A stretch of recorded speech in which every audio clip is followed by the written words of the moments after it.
Guys আসসালামু আলাইকুম, it's me Arafat Khan and welcome to our video. তো গাইস আমরা এখন আছি আমবাগিচা খেলার মাঠে। আর আমাদের আমবাগিচা মাঠটার যে অবস্থা, এই জায়গায় ফুটবল খেলা একবারে ইম্পসিবল মনে করো, বিলাসিতা। তো এখন আমি আর আমার বন্ধু পেনাল্টি শুট খেলুম। 3টা করে পেনাল্টি শুট আউট হইব, যে হারবো তাহলে ধুমটা পানিতে চুবাই না হইব। তো চলো গেমটা শুরু করি। ভাই মাঠের যে অবস্থা, কোন জায়গা থেকে প্ল্যানটি শুরু করুন বুঝতাছি না। গাইস ফার্স্ট চলো আমি শুট নিব, আর ওই যে সানজিৎ টোকাই বাকি দাঁড়াইবো।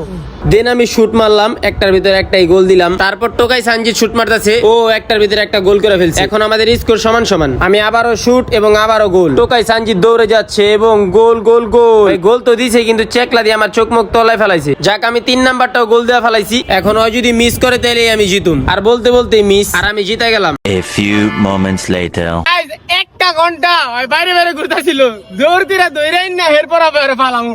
গাইস